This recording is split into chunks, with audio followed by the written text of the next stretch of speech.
తలస్నానం అనేది హిందూ సాంప్రదాయంలో అతి ముఖ్యమైనదని పండితులు చెప్తుంటారు. అయితే తలస్నానం కొన్ని రోజుల్లో చేస్తే చాలా అరిష్టం, కొన్ని రోజుల్లో చేస్తే చాలా శుభదాయకమట. అయితే ఏ రోజుల్లో చేస్తే శుభం లాభమని, ఏ రోజుల్లో చేస్తే నష్టదాయకమని చెప్తున్నారో తెలుసుకుందాం. ఖచ్చితంగా ఈ రోజుల్లో చేస్తే ఐశ్వర్యం, అదృష్టం రెండూ సిద్ధిస్తాయట.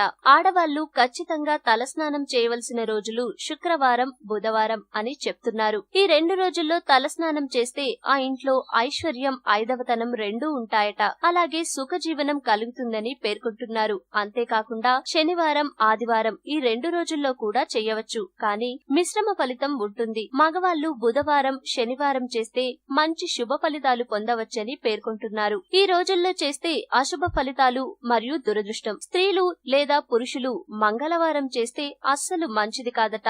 ఆ రోజు తలస్నానం చేస్తే ఏ పని కలిసి రాకపోవడం, కార్యభంగం జరుగుతుందట.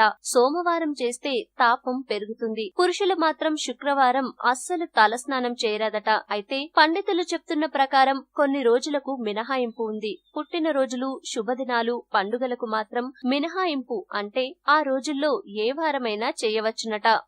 ఈ వీడియో మీకు నచ్చితే లైక్ చేయండి, అందరికీ షేర్ చేయండి, కానీ సబ్స్క్రైబ్ చేయడం మాత్రం మర్చిపోకండి.